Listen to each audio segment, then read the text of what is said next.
Good morning, family, friends, and followers. This is Dano The Rust Buster coming at you from Davie, Florida. Today's, I finished up yesterday with the 68 Camaro as far as we're going to go with it on this application. So the owner can now get it cleaned up, my mess and such like that. And he can continue doing some of his work, some more wiring and other things that he wants to get done.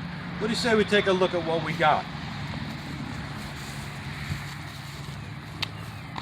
What we basically did was work from the car, like I like to say, the car tells me what it really wants me to do. And a lot of this stuff, you don't know what you've got until you're going in there. The smallest hole can turn into a major problem. So you really can't plan or schedule. It's just it's an expedition and see how it goes. Right off, I want to show you this motor. We gave it a little detail, and just so that to get it presentable. This car sat for 20 years outside behind somebody's apartment, and the owner has been trying to get it from the other guy for quite some time. He finally got it. So a lot of this, I'm surprised there isn't more rust on it, because once the water intrudes to the interior or other parts, it really turbocharges that rust, and it gets really bad. So obviously we detailed the motor up a bit, cleaned up this hood, top and bottom, and got a couple of the other parts on. If you remember from the other video, this roof around the windshield was really bad. So we got the cross section in there. The two side panels, and yes, the glass fit.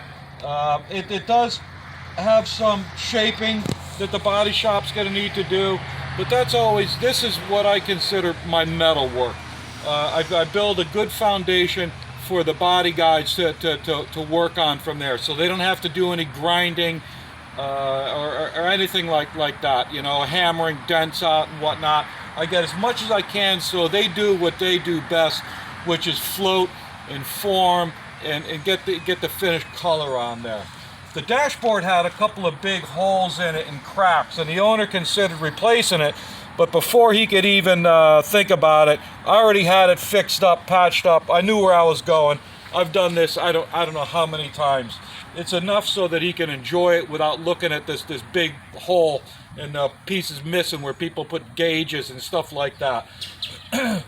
Back here, I got the rest of the roof line pretty cleaned up. There was a big hole here which is now gone. All around the back of the window was blown out. You could see from in the other videos that this was really gone. big holes here. But we didn't need to replace the whole center panel.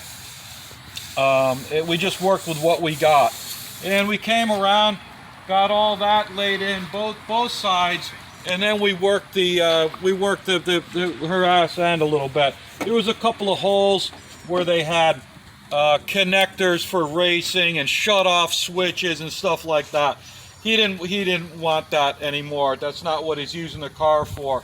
There was a bunch of filler in the corners, so I hogged that out, got the line back in there, and just kind of knock the ugly out of it. And again, the rear quarters are pretty beat up. The rockers, such like that. But what we wanted to do again was to just get it stable and keep the water out moving forward. The car is undercover, and like I said, this car sat for 21 years before he got it. So she's gonna take a while. But she's all there, Again, 383 stroker, steel crank rather, aluminum heads, narrowed rear end, roll cage. She's set up to hook up and really move quick. Probably around 550 horse, and for a car this small, she definitely gets it. And he'll be having a good time with it. So then I'm off to my next adventure. until I come back to this one in probably a few weeks, and we'll go again.